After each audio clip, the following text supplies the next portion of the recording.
This episode of the Capsule in Conversation is brought to you by Harrogate Springwater. Famous for its waters since 1571, Harrogate is Britain's premium natural source water.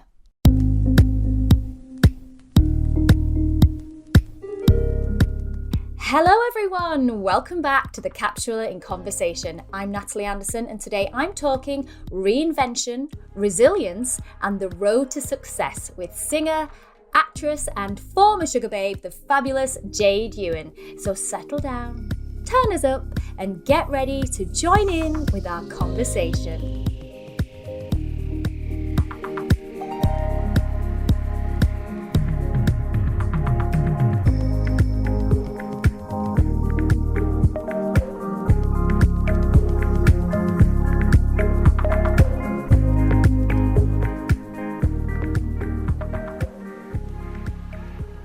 Hello all, I hope you've all had a fabulous week. Thank you so much for joining us for our little session of Sunday self-care. As always, it's wonderful to have you with us. I have to say I am very much enjoying the routine and boundaries that September brings. 9 p.m. cups of tea in bed, early starts and hearty dinners all make for a good working week. And my lovely guest today is certainly not work shy, having been in the entertainment business since she was just a child. She's appeared on our TV screens, the West End stage, was a member of the Sugababes and is now taking on the role of Mariah Carey in Netflix's Luis Miguel. She's the super talented and super lovely Jade Ewen. Hi, Jade. Hi. Oh, that's a nice intro. I was exhausted listening to it, all the things I've done. I'm like, oh, you're right. But that's what I mean. You've done so much. So thank you so much for being with me today. Even though I'm like, how's she got time? Oh, it's a pleasure. And you obviously worked with my other half and he's spoken so highly of you. So I'm very honoured to be here today. Thank you for having me. Oh, thank you. But yes, for those of you guys, I worked with Dan, lovely Daniel, in a film that's coming out next year, actually. So that a huge film. Kind of. She's playing it down, guys. Yeah. This isn't about me. This is about you. And as I said already, you've packed so much into your career, including playing Jasmine in the West End production of Aladdin, representing the UK in Eurovision, being in one of the biggest girl bands in the world, and are now set to take on even bigger challenges. I mean, do you actually feel like you're kind of only just getting started? Yeah, it's funny you say that because honestly, you probably feel the same, right? You have goals and things that you aspire to. And so along the way, I've been appreciative of every single thing that's led me to this point. But I've always sort of felt like, yeah, but I haven't done it yet. Do you know what I mean? So it's always been like, okay, cool, but it's on the way to the big goal. So I feel like in more recent years, I've sort of found my footing and my rhythm. And this is a new venture for me, doing screen work on such a huge scale. So very much it feels like the start, the beginning of the journey. Let's see what happens. You're only 33, but yet you've done so much. Was performing what you always wanted to do? I always knew. I remember being maybe like 4 or 5 and just being like, yeah, I'm going to be on stage. And that was just normal to me. I had a very clear idea of what my future looked like. I remember being in school and anytime there were like show and tell sequences, I would be doing songs. Teachers would say to me, yeah, but maybe you should pay a bit more attention to like your maths. And I was like, oh, I don't need it. I'm going to be on stage. Who needs maths? So yeah, it's always been a goal. And where was that though? So what were those early inspirational things for you? Was it the television, music? What was it? This is what's so crazy about this new chapter that I'm facing, right? So to give you a bit of a background, my parents are visually impaired. So many people know that, but if you didn't know, they are. So although I had TV on in my household, music really was the main source of entertainment for us.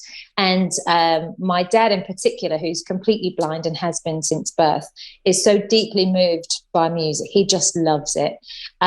So I always had an interest in singing, and he was always so supportive of me singing because it was something that we could share in firsthand without me having to describe, okay, this is what's happening on the TV now.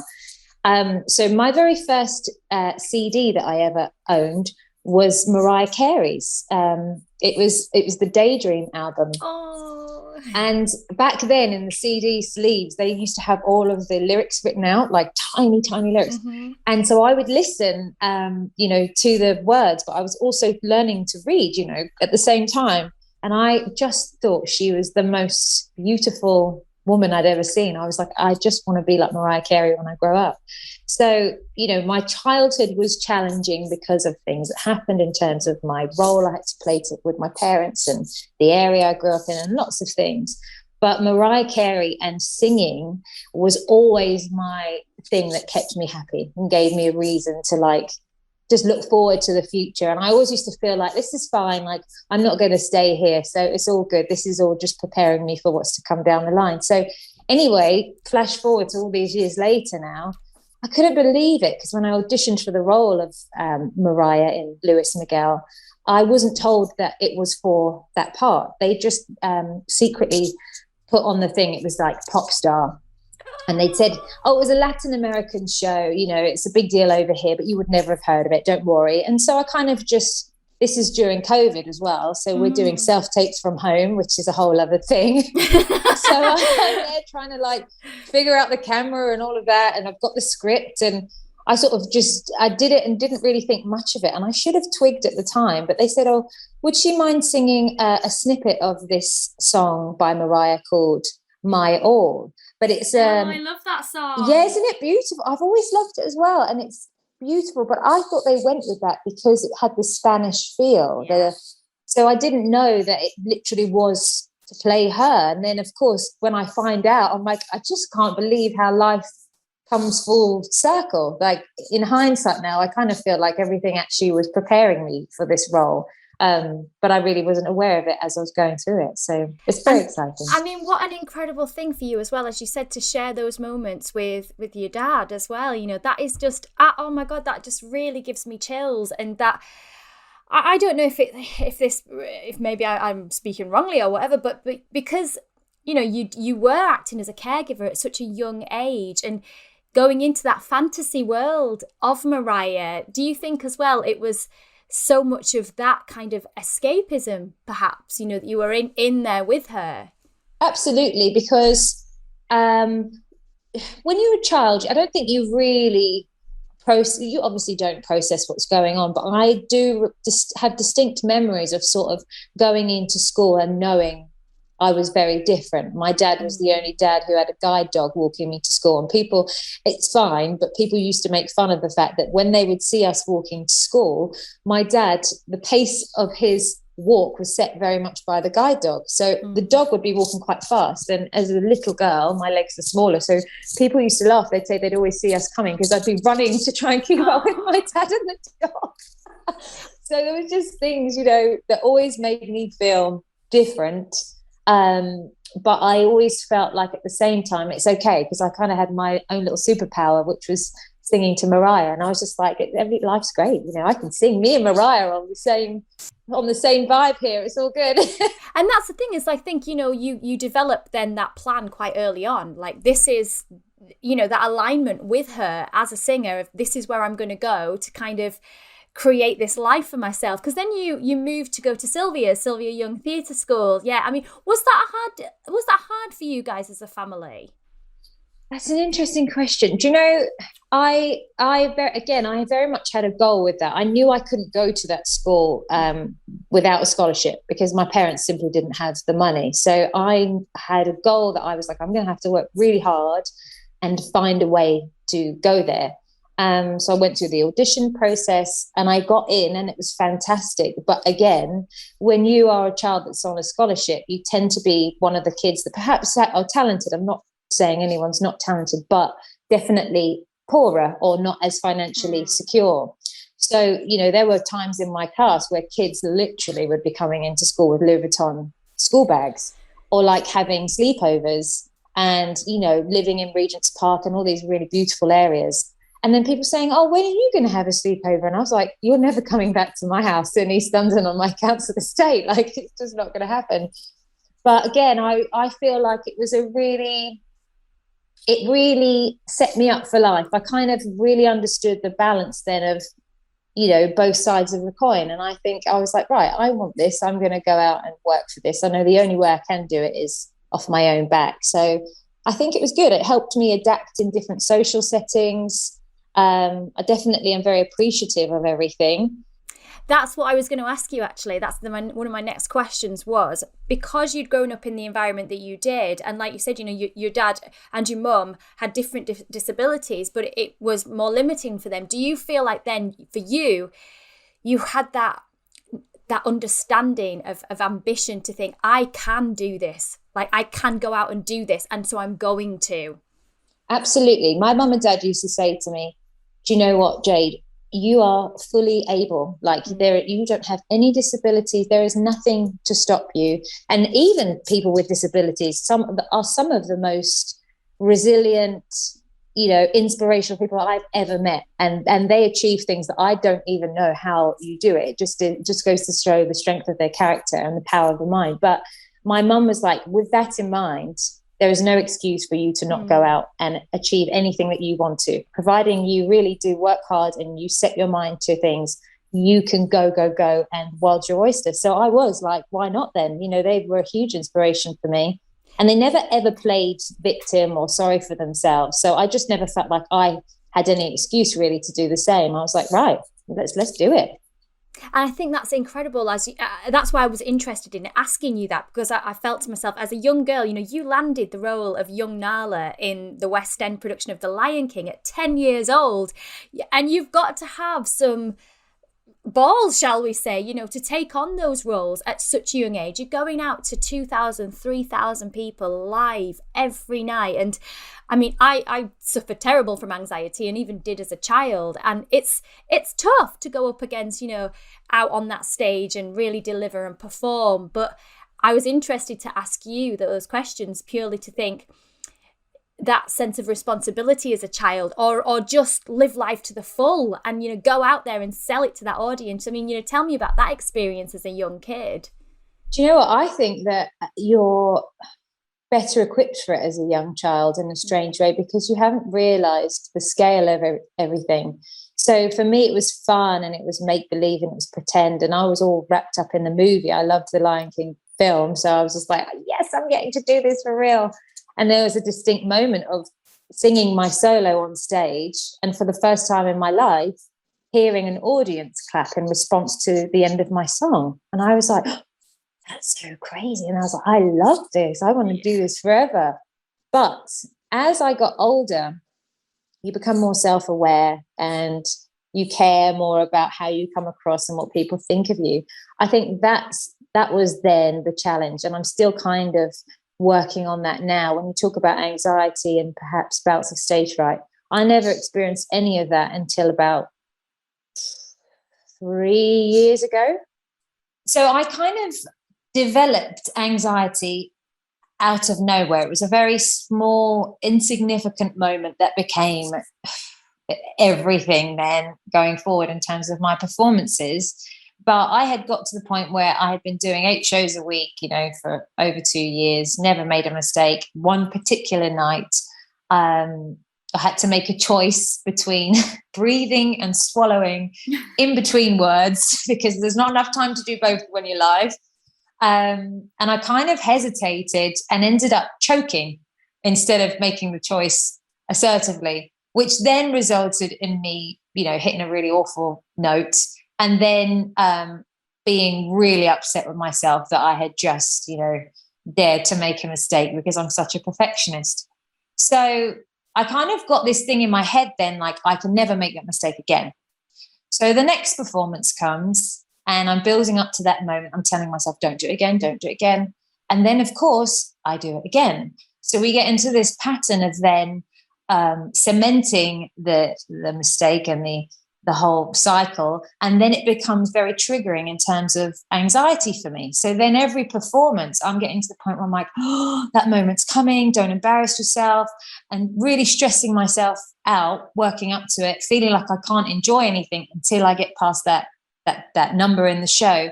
And it was just such a revelation to me how the mind can really, it can be an asset for you, but it can also be to your detriment, where we work ourselves up, I have to be, and I have been working on this, kinder to myself.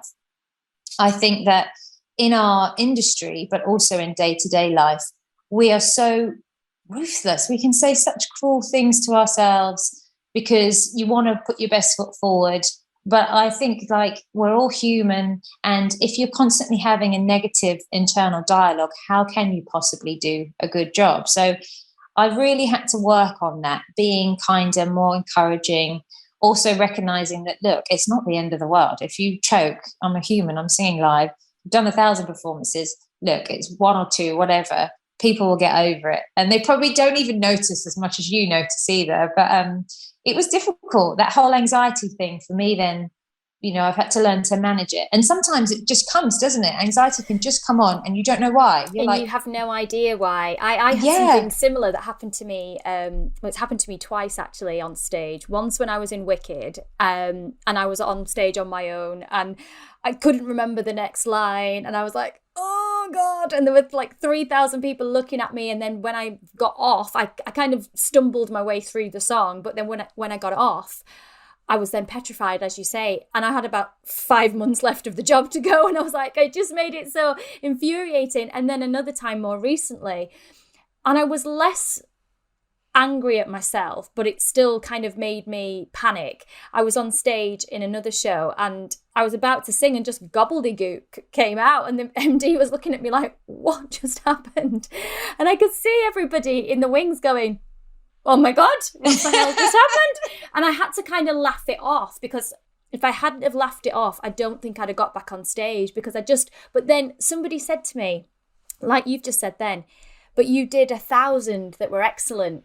And then just that one, but you've got to understand, you're working 8 shows a week. Your brain is tired. You're allowed to make a mistake. I think the thing that makes it difficult nowadays for the industry is that social media and fandoms, particularly, especially in musical theatre, as wonderful as they are, they can be very frightening for performers, because everybody's got quite a definite opinion of either the person before you, the person that's coming after you, and you're constantly being pitted against other people. And I found that quite difficult. And for you personally, I mean, you've been in a huge girl band and came in to replace somebody else as well. And that must have been, I mean, do you think that prepared you well for kind of then going back into the West End? Oh, it was, did it prepare? I guess it prepared me. It didn't make it any easier, actually, because with the Sugababes, I came in and obviously replaced Keisha, which was the whole saga actually was such a blur and crazy. So much of that, I really didn't know what was going on. I was 20, 21 at the time, and there were management and labels and all kinds of people involved, and actually not really telling me who I was replacing. I didn't know I was replacing Keisha at the time. And I didn't actually know that I was going to be in the band, weirdly enough, which we will discuss down the line when I can. But I was always under the impression that I would be able to meet the girls first, and then, depending on how we all felt, blah, blah, blah, take it from there. So when flash forward to when I ended up being in the band, suddenly it was like everyone had this really strong opinion of me. There were so many statements also made about race, which was difficult, I have to say, because I had never really focused on race because of my parents having visual impairments, right? It is the last conversation that ever comes up. It's not relevant to us. So I'm from a mixed race family. My mum's Jamaican and my dad's family, well, they're Italian, but they were born here. So I've always known I was mixed race. But when I came into the band, suddenly, again, like you said, on social media, it's like Twitter's just kicking off then. There were so many messages. And the main focus was that the presumption was that I was brought into the band because I was lighter, because for some reason it was like more desirable. And I remember being so upset, not just for me, for Keisha. I thought, what an awful thing to read. I doubt very much that she believed it. I hope she wouldn't have believed it. But I just thought, gosh, that's so sad that people are making these kind of assumptions, literally comparing us in such a brutal, cruel, ruthless way, you become open to so much. And my own parents were in the firing line then because people were making comments about their disabilities.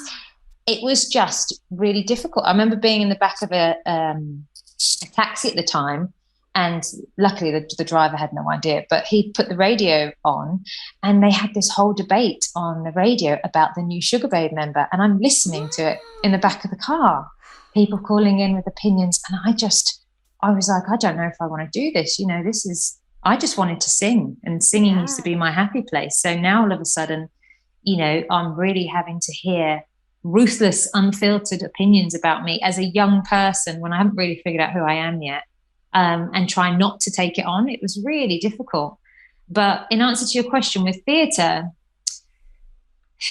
there's still kind of, with theatre, unfortunately, there is a culture of everybody's constantly in competition with each other. For example, you have to compete to get the job in the first place. You're up for judgment, of course, like there's panels in your finals, and in every round, people are literally eliminated.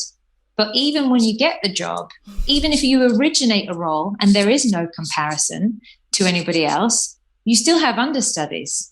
And for example, your understudies can only get on if you're sick or unable to do the job. So not that anyone is cruel or actively wishes you harm, but there is always this feeling of you can be replaced and there's always someone to step in and fill your shoes. So I think that's why you're also more highly critical of yourself if you make a mistake, right? Because you're like, there is no room for mistake. I've got to get it right and get the job done. And again, it's all about navigating that, but being kind to yourself at the same time. And what does that look like for you? Like, how have you now at this point where you've arrived to this place, having gone through, as you mentioned then, some really difficult, challenging moments in your career as a woman, as a performer? How does it manifest itself now for you to be able to be kind to yourself and go on stage and perform? How do you do that? I took 2 years off.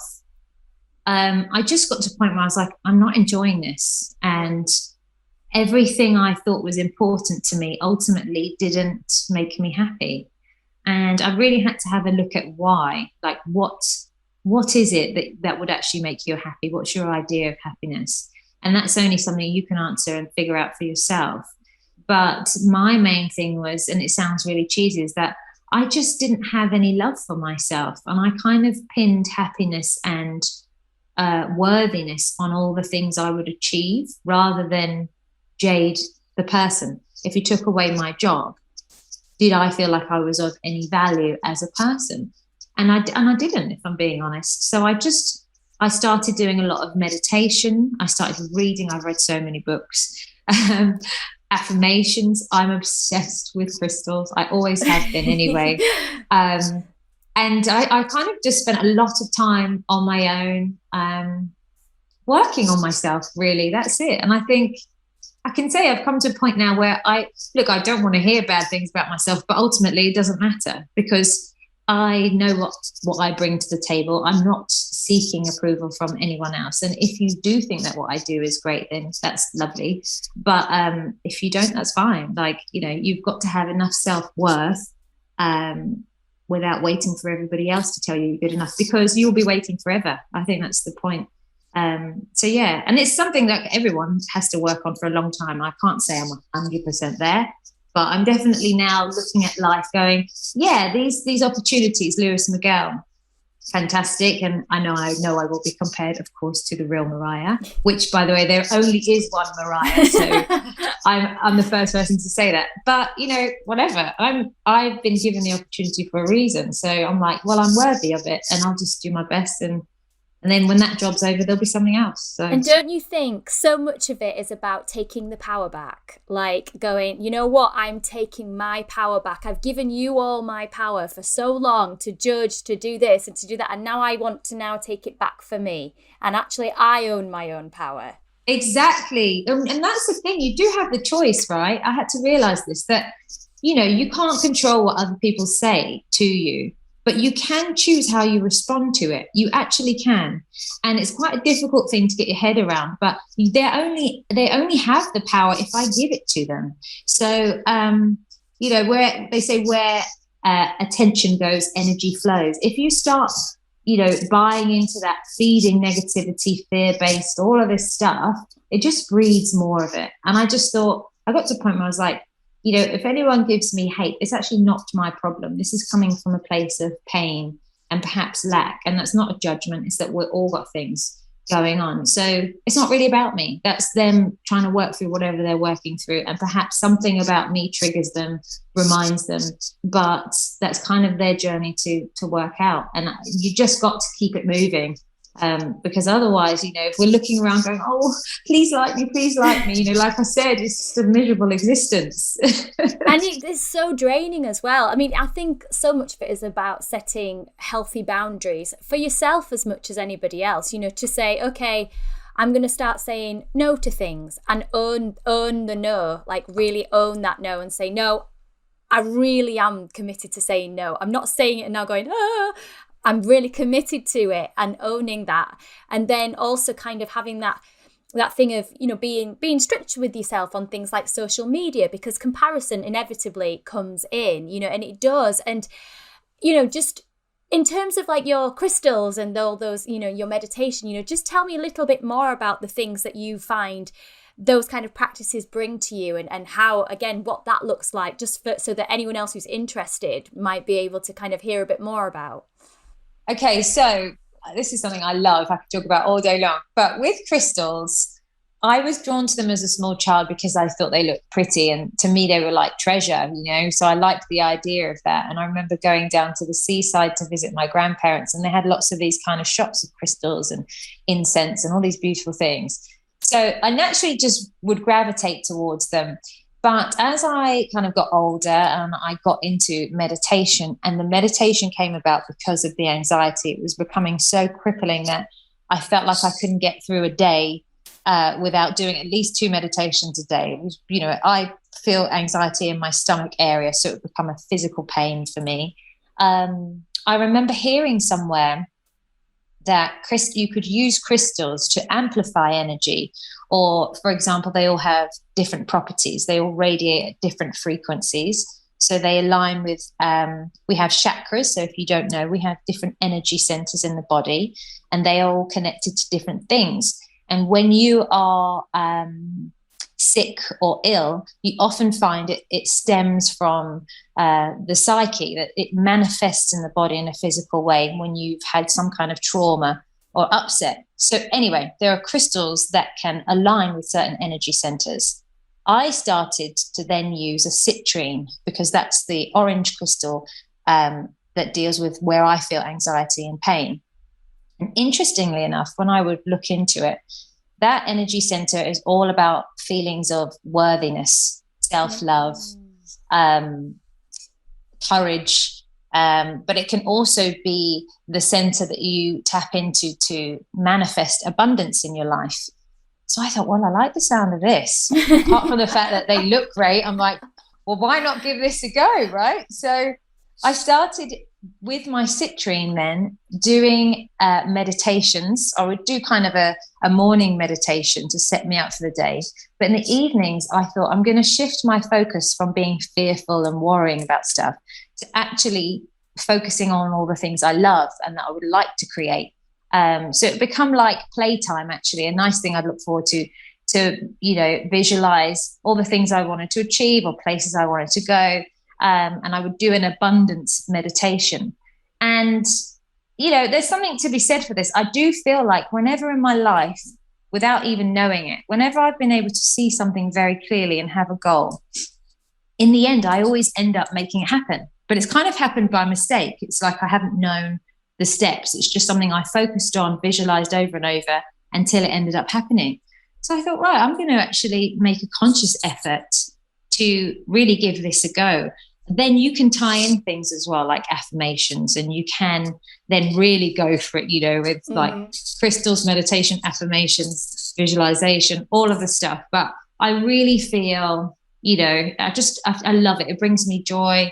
I found that even people who don't necessarily believe in it, whenever I've spoken about it and shared it, you know, friends have gone, oh, do you know what? I quite like the sound of that. So I might just buy a little crystal myself. And funnily enough, I first told Dan about it when we were on Aladdin. And Dan in the first year was in the ensemble. And he said to me, I would love to be a principal on the West End. And I said to him, well, you need to get yourself a citrine. You need to get this stone of abundance. And he was like, oh, all right. So we went to a crystal shop and he chose it. And he said he made a point of every day picturing himself in the costume with his name on the plaque. He did this every day for the rest of that contract. He ended up auditioning and he took the crystal with him. Well, he gets the job. He ended up then the next year being Cassim in Aladdin as a principal, made his debut. And he now always carries his citrine. He kisses it and he's like, oh, this was it. This helped me. So I think, yeah, even if you don't believe in it, if you send out good energy and you have a focus, it can be a really useful tool. And for you, as you said, with that focus, you know, that's really led you to this new place now in your career. And I think it's funny with performers because we'll both know this. In the entertainment industry, well, for me, I used to just try and do everything when I was young. That's kind of what it encompassed, everything. But for some reason, in the UK especially, if you then try and step aside to do something else or do something else, you naturally come up with a lot of criticism, it seems. And there's a period of reinvention that has to happen. And would you say that this is a period that you're kind of entering now? Maybe not a reinvention, a realignment with like your screen work and moving into the area that you're in now? Yes, absolutely. It wasn't a deliberate thing, but I think you're right. I think when I was younger, I just did it all because it would, you know, bring me joy. And I went to Sylvia Young, so we had to learn everything there as well. And then because the entertainment industry is so tough, you kind of just take any job that comes initially. You're like, I just want an in, whatever it takes. But it is frustrating when you have, over the years, developed skills in multiple areas within the entertainment industry, but for some reason we're limited in the eyes of, you know, whoever it is, that we can only do one thing. You're known for that one thing now, so you can't be good at anything else. But again, I've kind of just gone, well, I'll show you. You know, like, I can't have somebody tell me what I can or can't do. I'm the only person allowed to do that. So yeah, I think that taking that time out and actually just having a moment to figure out who I am has now helped prepare me for this next chapter. It's like you have to have a very clear idea of, like I said before, you know, your own happiness and self-worth. And then, you know, I kind of now just see it as like, if it flows and it comes to me, fine, but it's not the be all and end all. I'm not waiting for those opportunities to validate who I am. So yeah, I feel much more relaxed, more free about the whole thing now. And, you know, for where you're at now, what would you tell your 21-year-old self, you know, the one that was kind of heading off into the band and, you know, was probably about to walk into something that was really quite volatile, I expect, at that point in your career? What things would you wish to tell her? I think actually not to let everybody else tell you who you are. You know, when certainly in the music industry and in a band, they had an idea of what their brand looked like, and I had to fit into that. So I took that on as my identity, when in actual fact it wasn't me. And everybody has a different version of you whenever they meet you. Nobody actually knows the real you. They can't possibly know every aspect of you. So I felt very lost. I felt very much like, oh, okay, well, if they're saying that's what I am, then that's what I am. So I think just to go back to, you always find the things that make you happy, the things that seem to spark excitement in you, I think, are your true, authentic self. So spend more time, you know, whatever that is, if it's reading or getting crystals, whatever, spend more time doing those things because they kind of lead you to your true self. And just, yeah, I think now I'm a bit like, fine, if that's your opinion and that's how you see me, you're absolutely entitled to that. But I'm just kind of going to let it go at the door and not take it on, feel I have to step into those shoes and perform to a certain extent to meet your expectation. And in terms of, you know, this role of Mariah, I obviously know I can't ask you too much about it, but I'm like, but you know, am I allowed to ask you kind of, you know, your preparation for that role? Like, what went into it, you know? So preparation wise, I didn't really have time because, like I said, it was a secret of the actual role. And then we were in the middle of the pandemic. So we were going into a major lockdown. I can't even remember which one this is now. So it was all a rush to see if they could get me out I had to film in Mexico City. So it was all this frantic rush. I think I had 3 days notice and then I was on the plane. But I had bought her biography because I was like, oh, this is going to be the absolute, you know, number one thing I need to look into. So I read the bio on the plane all the way there. I didn't sleep the whole flight. And then when I got finally into the accommodation, I was reading that for a few days. But yes, I guess the only other thing I can say is that I initially was told that she might not be called Mariah, that we might be basing it on Mariah, but she would have a different character's name. So it wasn't important to necessarily mimic her, and that the goal and the focus was to make her a real person, because of course the performer that we see isn't necessarily Mariah behind closed doors. And actually reading the bio, you know, really made that apparent. So much of her bio I could personally relate to because of some of the references she makes to her childhood, growing up as a mixed race woman, you know, being in schools where she was one of the poorer kids. There was so much of it that actually resonated that I felt like, okay, this gives me the freedom to not overthink this, because it's quite a daunting prospect. But I was like, you know, I know this truth because this really has been my life, okay, in a different country, and on a smaller scale, but, you know, I do know what it is to experience these things. So all I have to do is approach it, you know, from the perspective of Jade. And she just happens to be this absolute icon. So yeah, that was kind of the majority of my preparation for the role before I got onto set. But yeah, it was a whole other thing on set because I'm then dealing with a director and a crew that their first language is Spanish. So, you know, this was a new experience. And then, of course, we're in the middle of the pandemic. There's masks and COVID restrictions. And that's a brand new thing anyway, being on set with all of those restrictions. So the whole thing was, a massive learning curve, but a wonderful experience. And I'm really excited for it to come out and for people to finally see it because it's been ages. And was there one moment where you thought to yourself, like, with all the things, like you said, you know, you've hit so many peaks in your career and you've, you know, achieved incredible things. Was there a moment still though when you were like, this is mad and I'm Mariah Carey? Yeah, the whole time, to be honest, I was just like, oh, what am I doing? You know, like, and it was exciting and terrifying, like, equally, but it was coming from a different place now because it was like, trying to understand the scale of this project is really hard because it's a huge, they said it's their biggest show in Latin America ever. And in their first debut season, I think the viewership was 60 million, which is like the same figures that Queen's Gambit and Bridgerton, those kind of numbers. And that was just in Latin America.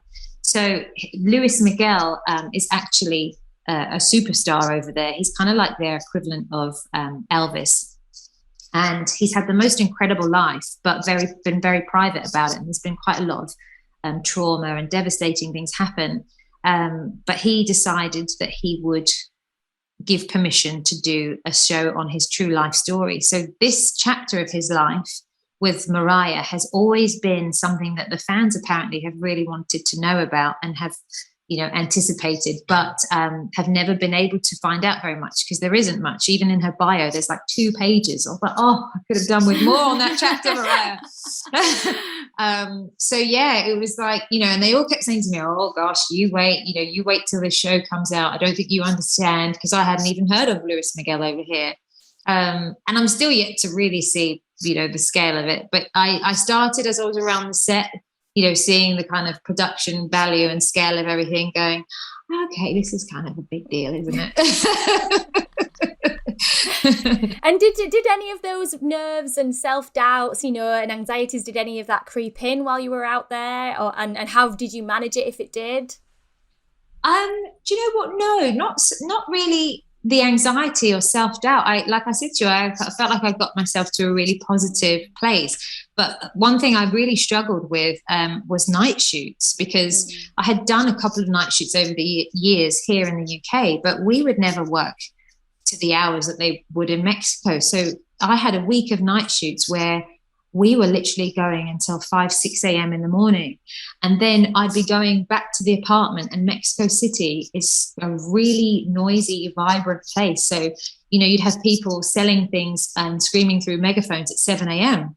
So I'm trying to sleep when the world's coming alive. And then on about day 3 of going in to do the night shoots, I just remember just feeling like I couldn't even string sentences together anymore. I was so tired, and trying to do an accent as well. And of course, there's quite a lot of like improvisation the director likes to do. So you're really having to be quite sharp and quick thinking, and having sleep debt is no joke.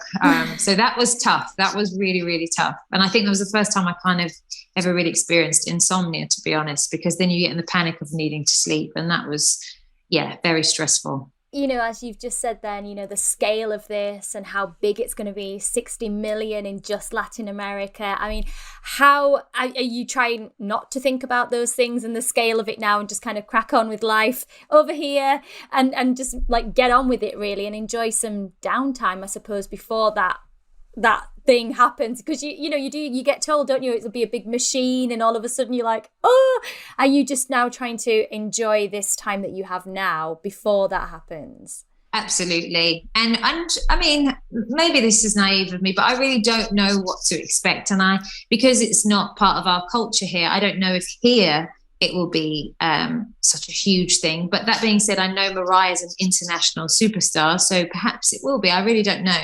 But I've kind of just gone, look, don't think too far down the line. Don't have any expectations, because this is one thing I've learned in life, that things never go the way you think they're going to go anyway. So just, ride the wave and take it one day at a time, and just have fun and be happy. So that's been my main focus, really, is taking my sausage dogs out for loads of walks in the park. I've loved that.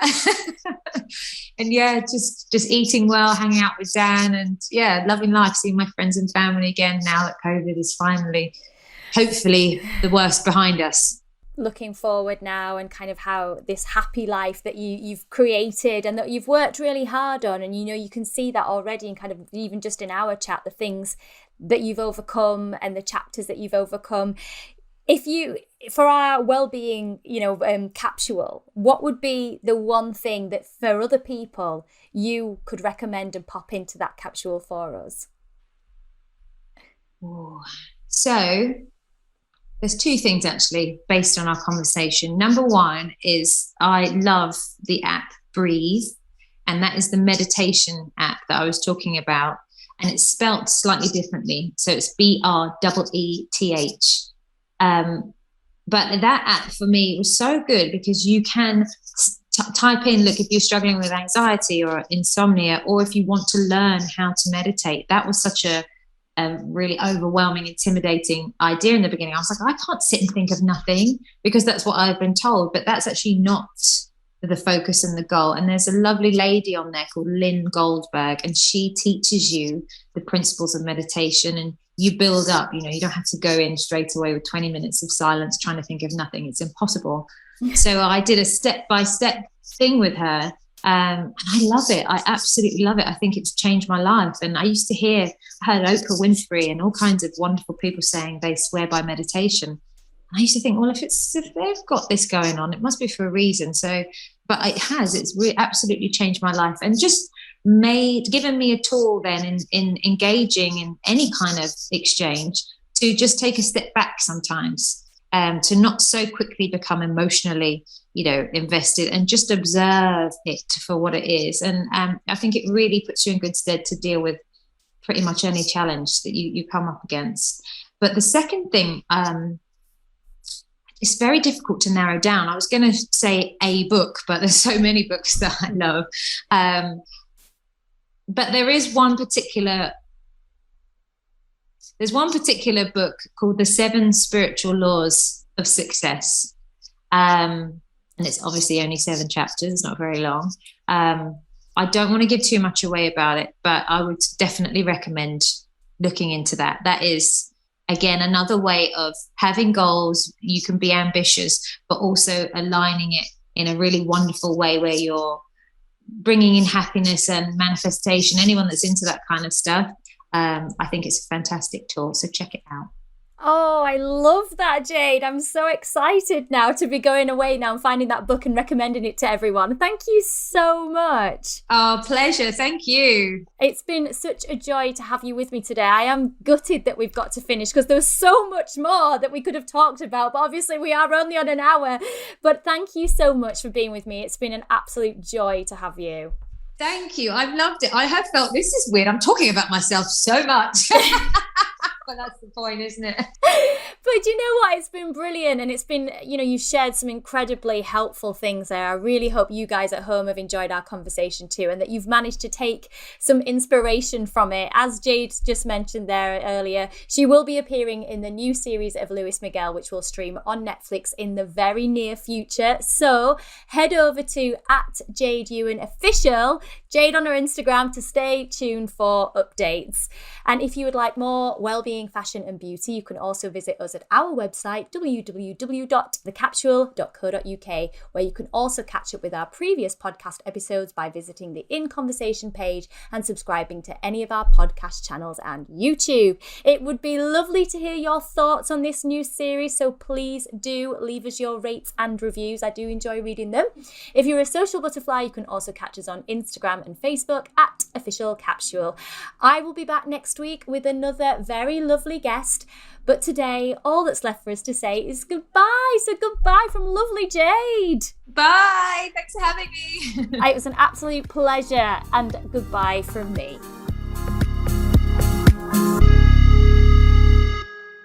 This episode of The Capsule in Conversation was brought to you by Harrogate Spring Water. Bottled at source, Harrogate Spring offers a pure, refreshing taste with a delicate blend of naturally occurring minerals and electrolytes, perfect for healthy hydration.